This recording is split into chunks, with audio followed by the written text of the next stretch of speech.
ফেসবুকে যারা আমরা কমেন্ট করি, স্টিকার কমেন্ট এবং রিয়েকশন দেই, এক্ষেত্রে কিন্তু অনেকেই কিন্তু আমরা ভুল করে বসি।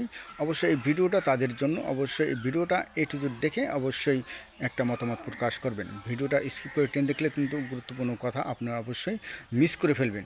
অনেকের কিন্তু পেজ প্রোফাইল কিন্তু গ্রো হয় না নিজের ভুলের কারণে। অবশ্যই আমরা কিন্তু এই ভুলগুলো অহরহ কিন্তু করে থাকি।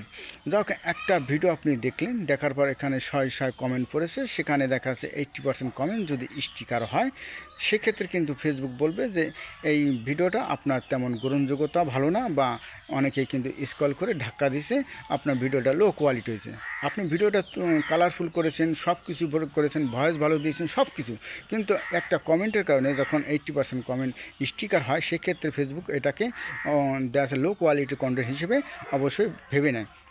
এই জন্য বলবো, যার ভিডিওতে কমেন্ট করবেন না কেন, সুন্দর করে একটা গঠনমূলক কমেন্ট করুন। ভিডিওটা এ টু জেড দেখে সুন্দর কমেন্ট করার চেষ্টা করবেন, এবং ভিডিও রিলেটিভ যে রিয়েকশন রয়েছে সেই রিয়েকশনগুলো দেবেন। অনেকেই কিন্তু আমি দেখছি যে একজনের ঘরবাড়ি পুরো ছাই হয়ে গেছে, সেখানে একটা লাইক দিয়েছেন। ও ভাই, আপনাকে কমন সেন্স না এখানে কোন রিয়েকশন দেবেন? এবং একজন যে অ্যাক্সিডেন্টে মারা গেছে বা অন্য লোক মারা গেছে, সেখানে কিন্তু আপনি হা রিক দিয়েছেন। অবশ্যই আপনারা জেনে বুঝে ভিডিওটা সম্পূর্ণ দেখে একটা রিয়েকশন দেওয়ার চেষ্টা করবেন। এবং আপনারা অনেক সময় অবগত আছেন যে একটা ভিডিও 10 থেকে 15 বা 20 সেকেন্ড হতে পারে।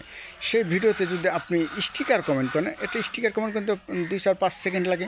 সেক্ষেত্রে যদি স্টিকার কমেন্ট করেন, তাহলে ফেসবুক কী করে বুঝে নেবে যে আপনার এটা লো কোয়ালিটির কন্টেন্ট? এই কারণে বুঝে নেবে যে আপনার ভিডিওটা কত লোক কত সেকেন্ড দেখেছে। অবশ্যই কমেন্ট করলে কিন্তু আপনার ভিডিওটা সম্পূর্ণ দেখে যখন কমেন্ট করবেন, ভিডিওটা সম্পূর্ণ দেখার পর বুঝবে যে এই ভিডিওটার কিছু গুণগত মান রয়েছে এবং এই ভিডিওর একটা কোয়ালিটি হাই রয়েছে। এই জন্য স্টিকার কমেন্ট করলেও কিন্তু এটা কিন্তু প্রকাশ হয় না, অবশ্যই লো কোয়ালিটি কন্টেন্ট হিসেবে ফেসবুক ধরে না। এই জন্য যার পেজ বা প্রোফাইলে আপনি ভিডিওতে স্টিকার কমেন্ট করবেন, অবশ্যই আপনার জন্য ক্ষতিকর, এবং যার ভিডিওতে কমেন্ট করবেন তারও ক্ষতিকর। অবশ্যই স্টিকার কমেন্টের রিপ্লাই আপনারা দেবেন না, তাহলে কিন্তু উভয়ের ক্ষতি হবে। অবশ্যই এই জিনিসগুলো অ্যানালাইজ করে যদি আপনি কন্টিনিউ কাজ করেন, অবশ্যই এখান থেকে সফলতা অর্জন করা সম্ভব। ভিডিওটা ভালো লাগলে লাইক কমেন্ট শেয়ার করবেন, না করলে কোনো সমস্যা নেই। যার যার ব্যক্তিগত বিষয়, অবশ্যই যে যেভাবে অ্যাক্টিভিটি দেখাবে, যেভাবে পারফরমেন্স করবে, অবশ্যই তার পেজ বলে সেইভাবেই কিন্তু অগ্রসর হবে।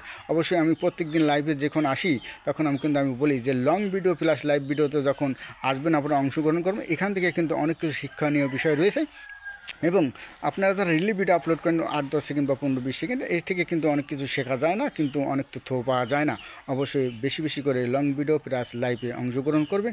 নিজের জীবনমান তথা ফেসবুকের যে গাইডলাইন মেনেই যদি কাজ করেন, অবশ্যই এখান থেকে সফলতা অর্জন করা সম্ভব। অবশ্যই আপনাদেরকে সবার সুস্থতা কামনা করে শেষ করছি। আল্লাহ হাফেজ। খুলনা থেকে ইমতিয়াজ আহমেদ।